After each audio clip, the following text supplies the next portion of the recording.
আসসালামু আলাইকুম ওয়া রাহমাতুল্লাহি ওয়া বারাকাতুহু। আজকে আমরা যে বিষয়ে আলোচনা শুনব, মহানবী সাল্লাল্লাহু আলাইহি ওয়াসাল্লামই সর্বশ্রেষ্ঠ বিজ্ঞানী ও সর্বশ্রেষ্ঠ চিকিৎসক।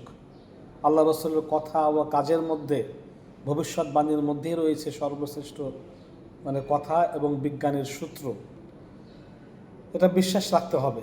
আহলে সুন্নাত ওয়াল জামাতের প্রত্যেক ব্যক্তিকে এই কথাটা বিশ্বাস রাখতে হবে। আল্লাহ রাসূলই সর্বশ্রেষ্ঠ বিজ্ঞানী, সর্বশ্রেষ্ঠ চিকিৎসক।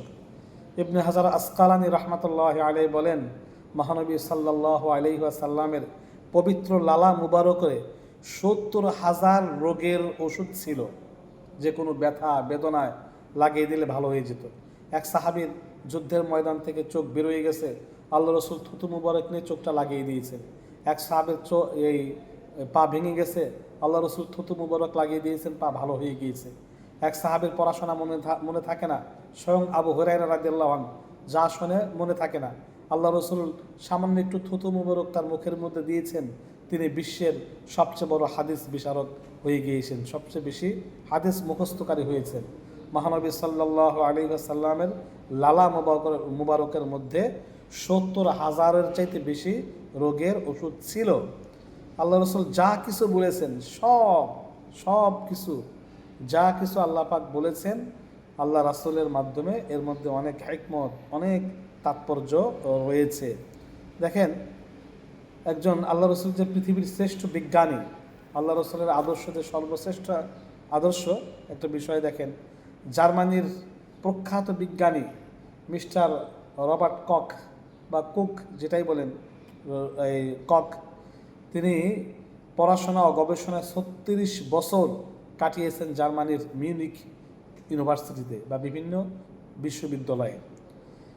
তিনি একবার জার্মানির মিউনিক বিশ্ববিদ্যালয়ে তিনি চিটিং দিচ্ছেন, অর্থাৎ পড়াচ্ছেন, যার ছাত্রছাত্রীদের সংখ্যা, এই প্রফেসরের, এই বিজ্ঞানীর ছাত্রছাত্রীর সংখ্যা ৪৫,০০০-এরও বেশি, ৪৫,০০০-এর বেশি। একদিন তিনি পড়াচ্ছেন, লেকচার দিচ্ছেন, তিনি নিজে খ্রিস্টান ছাত্রদের সামনে লেকচার দিচ্ছেন। ছাত্ররা হঠাৎ করে বলল, স্যার, কোরআন, ইসলাম ও মুহাম্মদ সাল্লাল্লাহু সম্পর্কে আপনার কিছু মতামত পেশ করুন। ছাত্ররা মনে করেছে যে ইসলাম এবং মুহাম্মদ সাল্লাল্লাহু আলাইহি সম্পর্কে কিছু বিরূপ মতামত আমরা আজকে জানতে পারবো, খারাপ মতামত জানতে পারবো।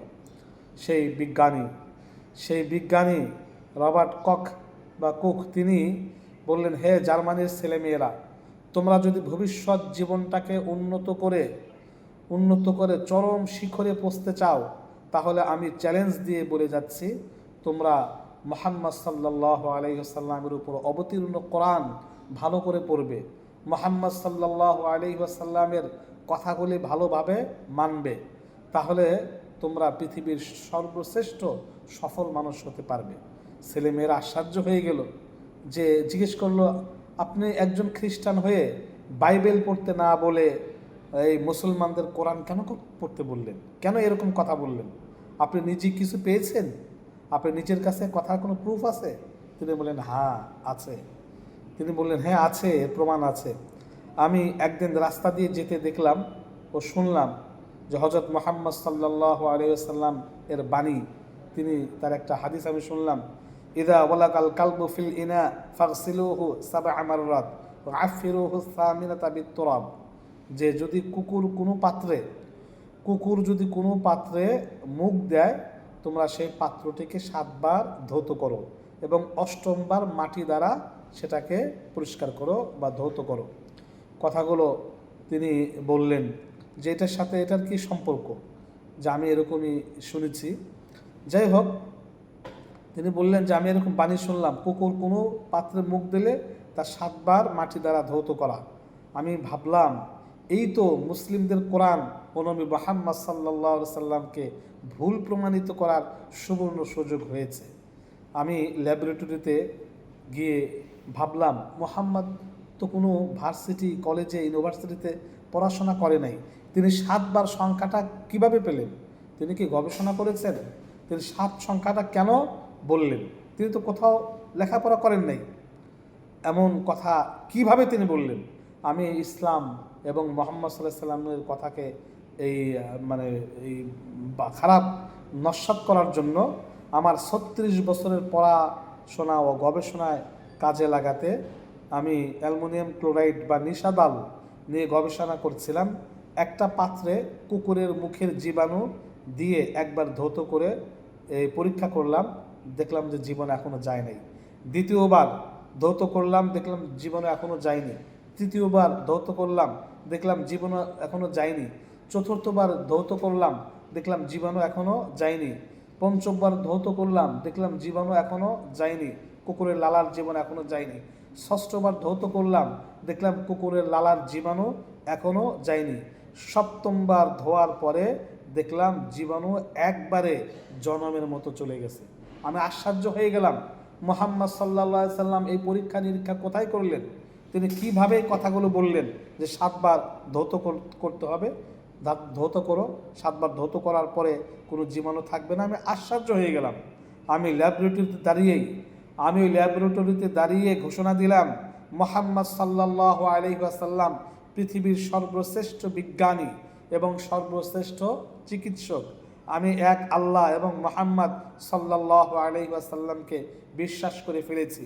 আমি পাঠ করেছি লা ইলাহা ইল্লাল্লাহু মুহাম্মাদুর রাসূলুল্লাহ, আশহাদু আল্লা ইলাহা ইল্লাল্লাহ ওয়া আশহাদু আন্না মুহাম্মাদান আবদুহু ওয়া রাসূলুহু।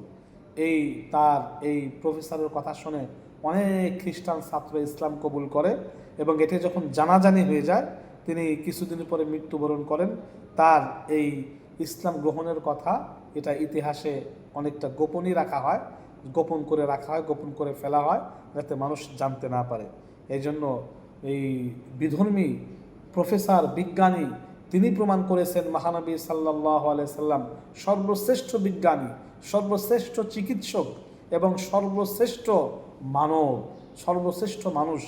তার উপরে এত মর্যাদাশীল মানুষ হতে পারে না। যত কিছুই আবিষ্কার করুক, সব আবিষ্কারের মূল হলেন মহানবী সাল্লাল্লাহু আলাইহি ওয়াসাল্লাম। সুতরাং এটা বিশ্বাস রাখা আহলে সুন্নাত ওয়াল জামাতের আকীদা যে আল্লাহ রাসূল সর্বশ্রেষ্ঠ মানুষ, সর্বশ্রেষ্ঠ বিজ্ঞানী, সর্বশ্রেষ্ঠ চিকিৎসক। যদিও মহানবী সাল্লাল্লাহু আলাইহি সাল্লামের চিকিৎসা পদ্ধতি ভিন্ন, সামনে এ বিষয়ে আমরা আলোচনা শুনব। আল্লাহ পাক রব্বুল আলামিন আমাদেরকে আল্লাহ রাসূলের প্রতি, তার শানের প্রতি আরও ইজ্জত, আরও সম্মান প্রদর্শন করার তৌফিক দান করুন। আমিন।